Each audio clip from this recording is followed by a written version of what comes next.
Welcome everyone to another wonderful episode here at Doctors of Podiatry. Q&A. A lot of people asking a lot of questions out there. Today we're going to focus some of our questions in respect to toe shortening. Okay. This young patient came to see us with multiple chief complaints, including but not limited to bunion, long toes, unsightly corns, hammer toes. What else? They're curled, and then four A lot. Yeah, every toe. There's no question. So even though I'm gonna show you guys a little bit about, you guys will see the little dots. Those were the locations of the sutures, right? The trifecta, the bifecta, stitches where they were originally. I'm gonna also answer the most commonly asked questions in respect to toe shortening. Again, we do all of our cases in our office-based surgical suite under local anesthesia. The patient is awake. Yes, we want the patient awake for a lot of reasons. Primarily to make sure, right, that the patient is content, right, with the final outcome, right? If the patient is asleep, right, there is no communication between physician and patient. So that's kind of like the real nice thing about having the patient awake. We show the patient just because all of our surgeries are performed under using minimally invasive techniques. When we tell the patient, hey, take a look at, do you like what you see? It sounds like, they're not looking at, a big old incision, right? They're not looking inside the foot. All they see is really nothing. Why? Because we hide the incisions underneath the foot and also in between the toes. So, Caesar, let's take a look here. So, what did we do here? Again, we'll just take a look at the left. By the way, the camera, for all the people wondering why the foot looks a little bit dark, that's just, it's all normal. It's not bruised. It's been now, a couple of weeks after surgery. It looks dark. It just for whatever reason, it looks dark. I think it's also the LEDs on it as well. But nonetheless, the shrimp, what we call the shrimp, the hammer toe, was completely on its side. We straightened that. Bunion, right? These were the little sutures. Same thing here.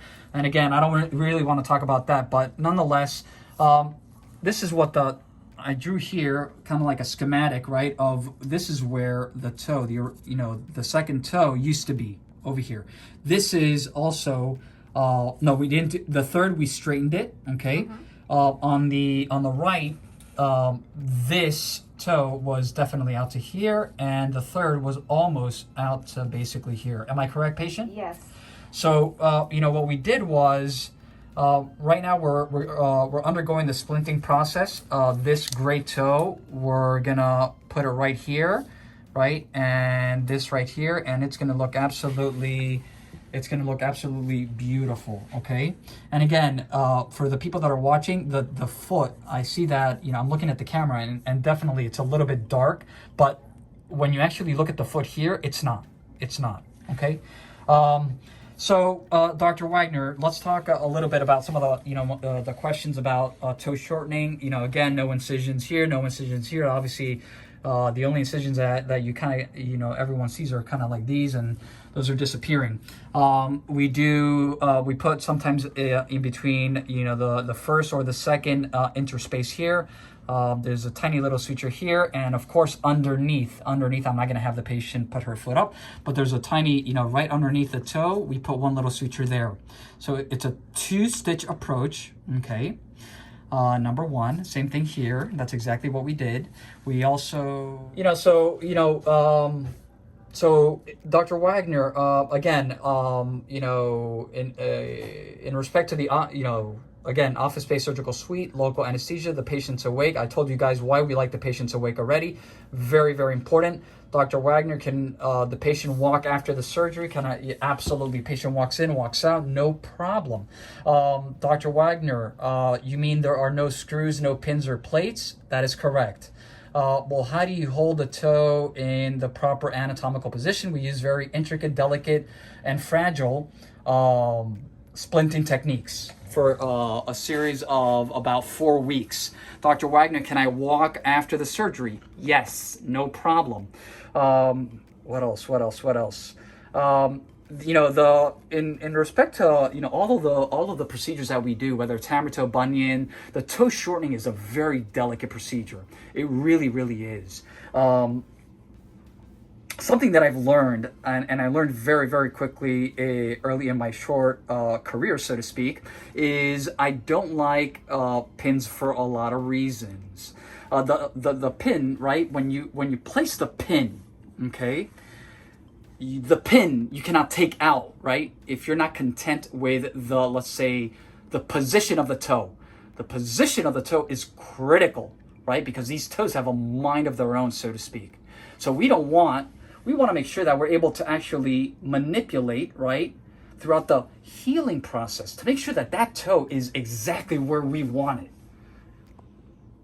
Okay, so that's one of the real nice things about the splinting and not having the what we call the wire, right? If you leave the wire for if we decide to leave a wire for 4 to 6 weeks, whatever the case may be, that's at the doctor's or the surgeon's discretion. Mike, our concern has always been, what if the toe is, and I'm just going to exaggerate, right? What if this toe, and I'm not going to pull it up, but what if it was up here and not touching the ground? That's a problem. That is a problem. The floating toe is not a good thing. So we want to make sure, just like in this patient, that all the toes are actually against the ground, and they are.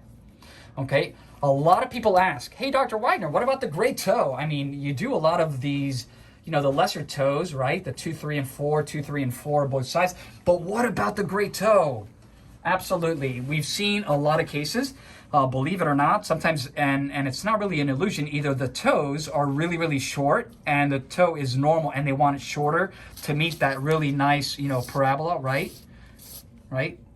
Same thing here. Make sure that everything looks pretty. Yes, so either the toes are really, really short and this is normal, and then they want this a little bit shorter, and or these are, let's just say, quote unquote normal, and this toe is actually out to here. So how do we get that toe to match the parabola? We're able to do that as well using our minimally invasive techniques. Yes, the big toe can be shortened.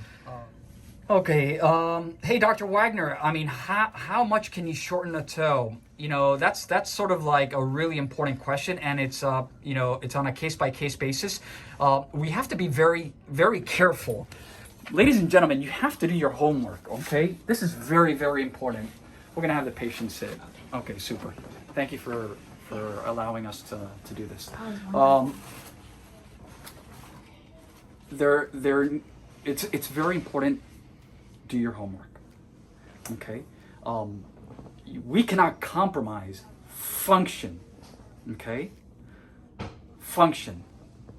That's our, that's the most important thing. These are structure, biomechanics, right? The orchestration of everything is very, very intricate. So we don't want to compromise anything. So are there times where I have to say, where in respect to realistic expectations and patient selection, we've had to say no to a lot of people just because, there's not that good fit, right? The fit is not there between patient and doctor. So, we know where to draw that line, and that is critical. Mm-hmm. Okay, because if you take two, we're not going to talk about complications. There's always a possibility of a complication. So we're not going to, get to that point. And we're very strict in that respect. We do everything to the highest standards of the care.